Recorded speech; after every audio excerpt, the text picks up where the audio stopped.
Assalamualaikum warahmatullahi wabarakatuh. Perkenalkan, nama saya Nurdika Eka Putri. Saya dari Universitas Pancasakti Bekasi, Prodi Pendidikan Ekonomi tahun 2019. Di sini saya akan menjelaskan tentang zakat untuk memenuhi tugas akhir semester saya dengan mata kuliah Ekonomi Syariah dengan dosen pengampu Pak Odik Sumardi LCMM. Mari kita simak. Pengertian zakat. Zakat menurut bahasa Lunglet artinya tumbuh, suci, dan berkah. Menurut istilah adalah zakat, pemberian yang wajib diberikan dari harta tertentu menurut sifat-sifat dan ukuran kepada golongan tertentu. Zakat merupakan salah satu dari 5 rukun Islam dan disebutkan secara beriringan dengan kata sholat pada 82 ayat di dalam Al-Quran. Allah Subhanahu wa Ta'ala telah menetapkan hukum wajib atas zakat sebagaimana dijelaskan di dalam Al-Quran, Sunnah Rasul, dan ijma' ulama. Zakat secara farfiah berarti apa yang membersihkan zakat dianggap sebagai cara untuk memurnikan pendapatan dan kekayaan seseorang dari cara mendapatkan harta duniawi yang terkadang tidak murni. Sama seperti wudhu memurnikan tubuh dan salat memurnikan jiwa. Maka zakat memurnikan harta sebagai salah satu dari rukun Islam. Zakat adalah kewajiban agama bagi semua muslim yang memenuhi kriteria kekayaan. Ini adalah sumbangan amal wajib sering dianggap sebagai pajak. Pembayaran dan perselisihan tentang zakat telah memainkan peran utama dalam sejarah Islam, khususnya selama Perang Ridho. Zakat didasarkan pada pendapatan dan nilai semua milik seseorang.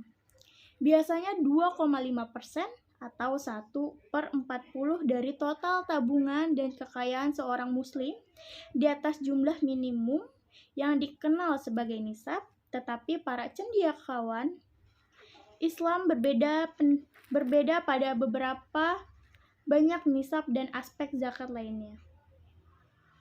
Menurut doktrin Islam, jumlah yang harus terkumpul harus dibayarkan kepada orang yang kemiskinan dan yang membutuhkan pengumpulan zakat. Orang yang baru saja masuk Islam, budak yang baru dibebaskan, orang yang memiliki hutang, dan orang yang sedang berjuang di jalan Allah. Saat ini, di sebagian besar negara mayoritas Islam, kontribusi zakat bersifat sukarela, sementara di Libya, Malaysia, Pakistan, dan Arab Saudi, Yaman, zakat diamanatkan dan dikumpulkan oleh negara. Sejarah zakat. Setiap umat muslim diwajibkan memberi sedekah dari rezeki yang dikaruniakan Allah. Kewajiban ini tertulis di dalam Al-Quran pada awalnya. Al-Quran hanya memerintahkan untuk memberi sedekah atau pemberian yang bersifatnya bebas atau tidak wajib. Namun, pada kemudian hari umat Islam diperintahkan untuk membayar zakat. Zakat menurut sebuah hadis ilmu dari percakapan Anas bin Malik dengan Daman bin Salabah ditetapkan sebelumnya tahun ke-9 Hijriah atau 631 Masehi. Dikatakan ia wajib setelah hijrah Rasulullah ke Madinah. Dalil yang menjelaskan ini ialah hadis tentang zakat fitrah riwayat Imam Ahmad dan Hakim yang menyebutkan adanya zakat fitrah sebelum zakat mal yang berkonsekuensinya ia ditetapkan setelah adanya perintah puasa. Zakat menjadi hukum wajibnya sejak tahun 62 Masehi. Nabi Muhammad melembagakan perintah zakat ini dengan menetapkan zakat bertingkat bagi mereka yang kaya untuk meringankan beban kehidupan mereka yang miskin. Sejak saat ini zakat ditetapkan dalam negara-negara Islam. Hal ini menunjukkan bahwa pada kemudian hari ada peraturan pemberian zakat, khususnya mengenai jumlah zakat. Pada zaman khilafah, zakat dikumpulkan oleh pegawai negara dan didistribusikan kepada kelompok tertentu dari masyarakat. Kelompok itu adalah orang-orang yang miskin, budak yang ingin memberi kebebasan mereka, orang yang terlilit hutang dan tidak mampu membayar, Syariah mengatur dengan lebih detail mengenai zakat dan bagaimana zakat itu harus dibayarkan.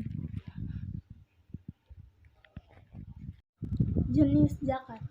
Zakat fitrah ialah zakat diri yang diwajibkan atas diri setiap individu, lelaki dan perempuan muslim yang berkemampuan dengan syarat-syarat yang ditetapkan. Kata fitrah yang ada merujuk pada keadaan manusia saat baru diciptakan, sehingga dengan mengeluarkan zakat ini manusia dengan izin Allah akan kembali fitrah.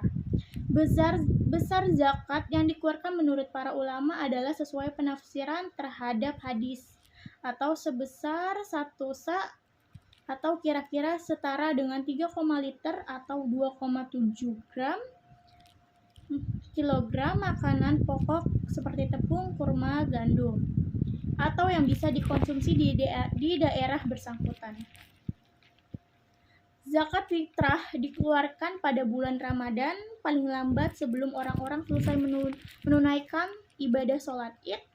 Jika waktu penyerahan melewati batas, maka diserahkan tersebut tidak termasuk dalam kategori zakat, melainkan sedekah biasa.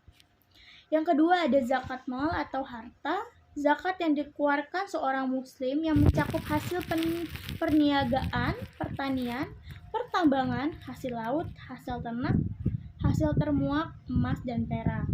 Masing-masing memiliki jenis perhitungannya sendiri. Macam-macam zakat mal dibedakan atas objek zakatnya. Antara lain hewan ternak meliputi semua jenis ukuran ternak, misalnya sapi, kerbau, kambing, domba, dan ayam. Hasil pertanian yang dimaksud adalah hasil tumbuh-tumbuhan atau tanaman yang bernilai ekonomis, seperti biji-bijian, umbi-umbian, sayur-sayuran, buah-buahan, dan tanaman hias.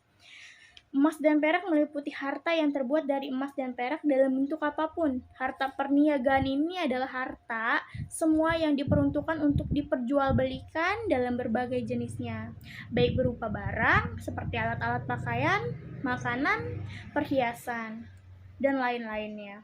Perniagaan di sini termasuk yang diusahakan secara perorangan maupun kelompok korporasinya.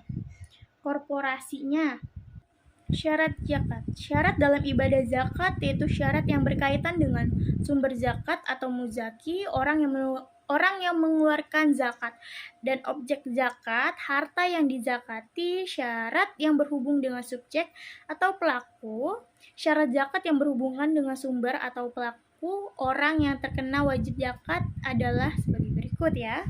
Yang pertama Islam, yang kedua merdeka, yang ketiga balik, yang keempat berakal. Rukun zakat. Adapun yang termasuk rukun zakat adalah yang pertama pelepasan atau pengeluaran hak milik sebagian harta yang dikenakan wajib zakat. Yang kedua penyerahan sebagian harta tersebut dari orang yang mempunyai harta kepada orang yang bertugas atau orang yang mengurusi zakat, atau juga disebut dengan amil zakat. Yang ketiga ada penyerahan amil kepada orang yang berhak menerima zakat sebagai milik. Rukun zakat. Adapun yang termasuk rukun zakat adalah yang pertama pelepasan atau pengeluaran hak milik sebagian harta yang dikenakan wajib zakat.